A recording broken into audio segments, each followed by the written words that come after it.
Bienvenue dans Éduquer sans s'oublier. Ici on parle des jeunes, mais surtout de vous, parents et pros, qui les accompagnez chaque jour. Je suis Marie et je suis passée de l'ado désengagée à la CPE engagée, peut-être même un peu trop parfois. Et je sais à quel point l'éducation peut être belle, complexe, mais aussi épuisante. Et dans ce podcast, on va avancer ensemble. On va décortiquer les postures, explorer le lien, parler d'émotions, parler de cadres, parler de communication, avec du concret, du vrai, mais surtout zéro jugement. Installez-vous, on respire et on y va. Et bonjour et bienvenue sur ce nouvel épisode. Aujourd'hui, on va essayer de parler en fait de pourquoi on ne peut plus faire ce qu'on faisait avant avec les jeunes. Pourquoi comprendre les jeunes aujourd'hui nous permet de mieux ajuster notre posture et pourquoi on ne peut plus faire ce qu'on faisait avant puisque ça ne marche plus en fait, tout simplement. Aujourd'hui, la première chose que je vais faire, c'est vous poser une question. Est-ce que parfois, vous avez l'impression de faire tout ce qu'il faut, tout ce que vous pouvez, et que pourtant ça ne fonctionne pas? Est-ce que vous avez cette impression-là? Peut-être que vous répétez les mêmes choses encore. Alors c'est souvent le cas, puisque que ce soit avec des ados ou des enfants, on répète très souvent, on est d'accord, hein. Et pourtant des fois ça ne fonctionne pas. On essaye d'être bienveillant, ferme, à l'écoute. Est-ce que là-dessus vous vous reconnaissez aussi? Est-ce que vous adaptez votre discours, votre cadre, vos outils en fonction des besoins et de vos besoins à vous? Et que pourtant, est-ce que les résultats que vous observez sont un enfant ou un jeune qui se ferme, les jeunes que vous accompagnez qui résistent, qui sont en opposition, des liens qui sont fragiles, qui sont tendus? Est-ce que tout ça, ça vous parle? Est-ce que au fond de vous, il y a une pensée que vous n'osez pas forcément dire à voix haute, mais qui est souvent quand même présente? Avant, ça ne se passait pas comme ça. Vous savez, on essaye de se dire... alors c'est une phrase qu'on entend beaucoup chez tonton Marcel et tata Lucienne, mais est-ce que vous avez l'impression aussi, à par moment, qu'avant ça ne se passait pas comme ça? Si jamais c'est le cas, alors on reste ensemble et on continue, parce que non, c'est pas vous qui n'êtes pas raccord ou qui êtes nul, ou c'est pas parce que vous en faites pas assez, c'est pas du tout ça. On va vraiment voir dans l'épisode qui va suivre là que c'est plutôt une question de société et d'actualisation en fait. En fait, on nous a déjà, il faut savoir qu'on nous a transmis des modèles. Quand on était enfant, on nous a transmis l'autorité verticale, quand j'étais jeune, vous savez, moi quand j'étais jeune, j'avais qu'une clémentine à Noël ou des choses comme ça. Le cadre qui est unique, où tout le monde doit s'adapter, ça c'est quelque chose qu'on nous a beaucoup transmis, où on doit rentrer dans cette case obligatoirement si on veut que ça fonctionne pour nous et pour notre avenir en fait tout simplement. Et l'idée aussi que l'adulte est celui qui a le savoir et que le jeune lui est celui qui suit, celui qui doit s'adapter, celui qui doit suivre la démarche, etc. Mais que de toute façon celui qui a raison c'est l'adulte. On est d'accord. Pendant très longtemps, ça a marché. On est maintenant au 21e siècle et c'est vrai qu'il y a 30 ans en arrière, ça marchait très bien, on est d'accord. Je dirais même qu'il y a encore 20 ans, ça marchait quand même vraiment bien. Mais aujourd'hui, on est dans un monde assez différent où les jeunes ont pris une position plutôt rapidement différente. Pourquoi ? En fait, le monde qui les entoure est vraiment hyper différent de celui dans lequel nous, on a évolué. Ou même dans celui dans lequel nos parents ont évolué. C'est-à-dire qu'ils sont dans un monde ultra rapide où tout va très vite tout le temps. Très souvent et très rapidement. Ça va très vite. Ils sont dans un monde qui est ultra connecté. Ça veut dire qu'à n'importe où, on peut avoir les informations. C'est-à-dire que je peux être dans le train, je peux être dans mon lit, je peux être... je sais pas moi, en voyage, j'ai toujours les informations dont j'ai besoin. Ça amène le troisième point que je voulais vous parler, qui est la saturation en fait d'informations. On en a beaucoup trop, et on ne sait pas les trier, on ne sait pas les ranger, on ne sait pas quoi en faire aussi. Peut-être que ça fait trop d'informations, ça fait trop de choses à retenir, ça fait trop de choses à savoir aussi. Et tout ça, ça va en fait nous surcharger. Alors nous surcharger d'informations bien sûr, mais aussi nous surcharger émotionnellement. Parce que, alors je sais pas vous, mais moi depuis un petit moment, je regarde plus du tout les informations, enfin en tout cas le moins possible. J'essaye de me renseigner et de savoir ce qu'il y a à savoir, mais je ne veux plus, par exemple, regarder les informations de l'auteur. Bon, concrètement, je ne peux plus, mais je ne veux plus. Je sais que quand j'étais étudiante, je regardais beaucoup les infos. Notamment, j'étais en boucle sur, vous savez, pendant que je bossais, des choses comme ça, en boucle sur BFM TV, des choses comme ça. Après, je faisais le tri, bien sûr, mais j'avais beaucoup, beaucoup de négatifs quand même. Et du coup, nous, quand on reçoit toutes ces infos, et ben en fait, on encaisse, qu'on soit ado ou qu'on soit adulte, hein, on encaisse tout ça. Et on a quand même un cerveau qui est un peu mieux formé. Et donc, du coup, on sait avoir un esprit critique, on sait se détacher de certaines informations, chose que ne savent pas faire nos jeunes parce que, je le rappelle, le cerveau est nature qu'à 30 ans. Donc, nos jeunes là, qui sont dans ce monde-là actuellement, ils sont très exposés en fait, et très tôt, à pas mal de phénomènes qu'on pourrait citer, comme la comparaison déjà. Vous voyez bien qu'ils se comparent tous ensemble.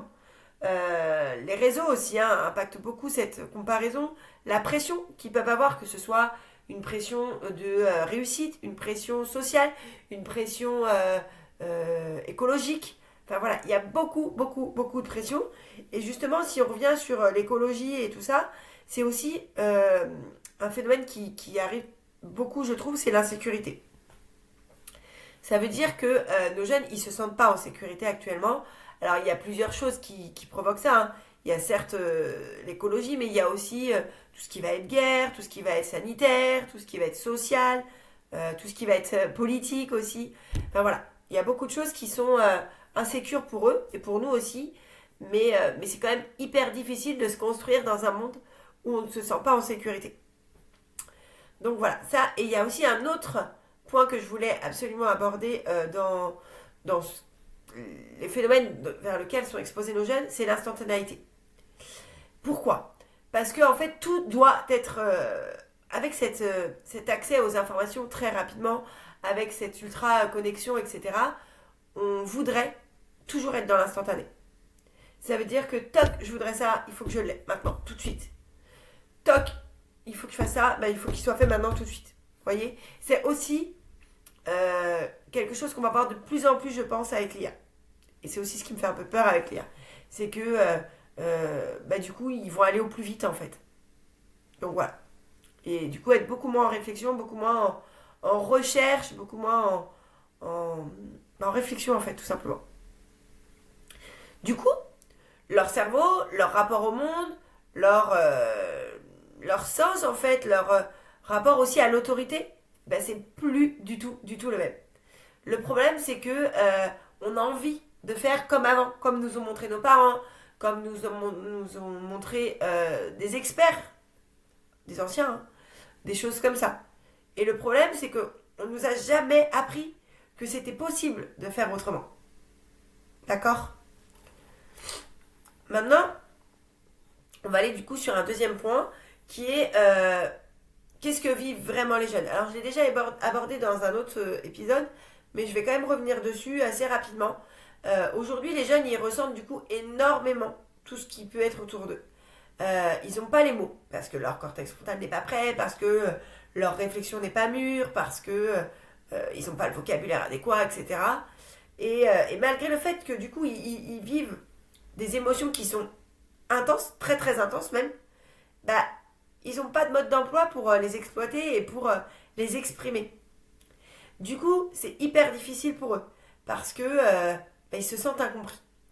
Du coup, comme ils ne se sentent pas compris, ils ont l'impression de décevoir eux, mais aussi les autres, leur père, leur famille, etc., leurs parents, leurs enseignants, etc. Et du coup, pour se protéger, ils vont utiliser trois choses. Soit le silence, soit la colère, ou soit le retrait. Et c'est dans ces moments-là, quand le jeune va être en fait soit en train de se murer dans le silence, soit de se mettre en colère, ou soit d'être dans le retrait, que vous, adultes, en face, vous allez vous sentir impuissant, ou alors ressentir beaucoup de frustration. Et c'est là que c'est difficile en fait, parce que on a l'impression d'être un peu rejeté en tant que parent ou en tant que pro aussi, hein.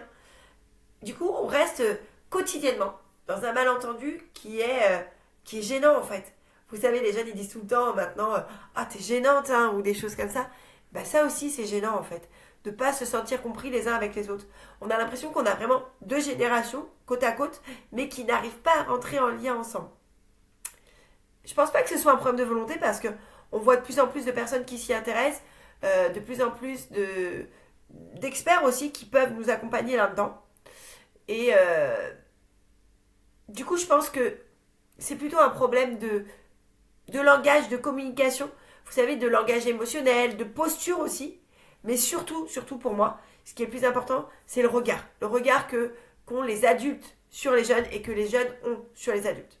Je pense que c'est vraiment la priorité aujourd'hui, c'est en fait, de défaire un peu tous ces a priori qu'on a, que ce soit sur les jeunes ou que ce soit sur les adultes, que ce soit aussi sur les adultes en construction actuellement, parce que je vois cette ancienne génération qui critique beaucoup cette nouvelle génération en pensant que on va de travers et que on laisse tout faire, alors que c'est pas du tout le cas. Après tout ça, il y a quelque chose que je trouve qu'on parle peu, et pourtant c'est hyper important, c'est la solitude. La solitude quand on est parent ou quand on est professionnel. On a beau être entouré, on a beau avoir une multitude d'informations, et ça aussi j'en ai déjà parlé, on peut quand même se sentir très seul par moment. Et surtout face à certaines situations parce que soit on n'ose pas dire qu'on ne sait plus faire, soit on a peur d'être jugé. Est-ce que ça t'est déjà arrivé de te sentir jugé quand tu as exprimé une difficulté?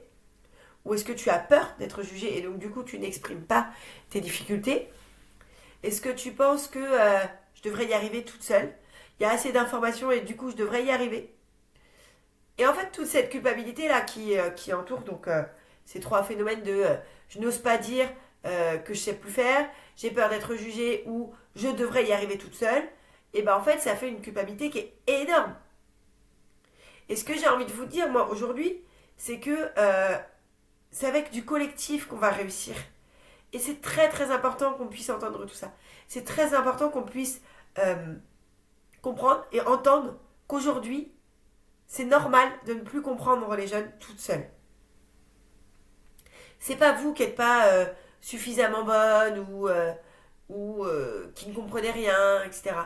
Mais c'est la complexité qui fait que il faut qu'on prenne ça au niveau collectif. Il faut vraiment qu'on voit cette société, tous ces individus les uns avec les autres, pour former un seul bloc, pour s'entraider, pour partager nos difficultés. Parce que, alors je ne sais pas si vous avez déjà fait des analyses de pratique, mais clairement ça aide énormément entre pairs. Que ce soit entre professionnels, que ce soit entre éducateurs, que ce soit entre enseignants, que ce soit entre parents, que ce soit entre frères et sœurs. Enfin voilà, il y a une multitude de possibilités d'échanges collectifs qui existent et je trouve que on n'y est pas parce que on est tout le temps dans les fais ci tu y arriveras, fais ça tu y arriveras, et là dans tout ça, dans le collectif, quand on se dit que le collectif prône, on n'est pas sur une astuce magique ou une baguette magique ou une phrase parfaite ou même une méthode hyper rigide qui dirait tu fais ça, tu fais ça, tu fais ça. Pour moi ça marche pas en fait. Là dans le collectif, dans tout ce que ça peut apporter, on va avoir plutôt des croisements de regards, en fait, des partages d'expériences. Euh, on va en fait, vous savez, on a par moments des poids qui sont sur nos épaules et qu'on ne sait plus gérer ou qu'en fait on ne sait plus quoi en faire. De les prendre, de les poser sur la table, de les partager, que ce soit avec votre conjoint, que ce soit avec d'autres adultes, que ce soit avec d'autres professionnels, etc. Ça fait du bien. Ça fait vraiment, vraiment du bien. Parce que y a un bien-être à partager et il y a un bien-être à écouter. Parce que quand on écoute un autre parent, un autre professionnel, une autre approche, une autre difficulté, etc., il y a quelque chose en nous qui se relâche. Vous savez, c'est comme si nos épaules d'un seul coup se relâchaient et on se dit ah, en fait, je ne suis pas tout seul. Je sais, moi, quand j'étais CPE, de pouvoir échanger avec d'autres CPE, mais ça me faisait un bien fou. Mais vraiment. Ça veut dire que je me sentais carrément moins seule. Et c'est là que ça commence en fait. Pour moi, c'est là que tout peut commencer. Et je vous encourage vraiment à vivre ce temps d'échange le plus possible. D'ailleurs, c'est pour ça que je voulais vous partager tout ça, parce que j'ai créé ce sommet. Donc j'en parle déjà depuis plusieurs semaines, mais là, on arrive vraiment au lancement, puisque là, le jour où va sortir cet épisode, du coup, on sera à moins d'une semaine du lancement, puisque le live d'ouverture aura lieu le 13. Et c'est exactement pour ça que j'ai créé ce sommet. Je vais vous expliquer un peu ce que c'est, mais l'idée c'est de vous offrir des déclics. Vous savez, une seule phrase que vous allez entendre dans une intervention qui va faire « Ah ouais, carrément !» Cet angle que vous n'aviez pas vu ou quelque chose que vous allez entendre de quelqu'un que vous n'osiez pas partager parce que vous vous disiez « Mais je suis la seule à vivre ça » et qui là va être sorti par un expert, vous allez pouvoir vous dire « Ok, ça résonne chez moi aussi tout ça. » Donc ce sommet, c'est 16 intervenantes, des approches hyper variées, mais des regards qui sont quand même très complémentaires. Parce qu'il n'y a pas une bonne manière de faire. Il y a un chemin à construire, le vôtre. Et l'idée, c'est de piocher des ressources qui vous sont propres. Et pour ça, du coup, il y a 16 interventions sur 16 thématiques hyper différentes. Avec des journées qui sont complètement différentes. Ça veut dire que la première journée, on va parler du coup du jeune, comment le comprendre, qu'est-ce qui se passe chez lui. Le deuxième jour, on va avoir un peu quand ça se complique, avec des thématiques hyper différentes, que ce soit les troubles neuroatypiques, que ce soit la dysphorie de genre, que ce soit je sais plus, le manque de motivation, enfin bref, il y a énormément de sujets. Le troisième jour, on va être sur la posture. Le quatrième jour, on va être sur des petites choses qui vont vous aider dans les apprentissages, dans les CPS, des choses comme ça. Et le cinquième jour, on pensera à vous, parce que je pense que c'est très très important de ne pas oublier que pour accompagner les autres, il faut d'abord savoir prendre soin de soi. Bref, c'est un sommet hyper riche qui est gratuit. Vous allez retrouver le lien d'inscription dans la bio, donc surtout n'hésitez pas.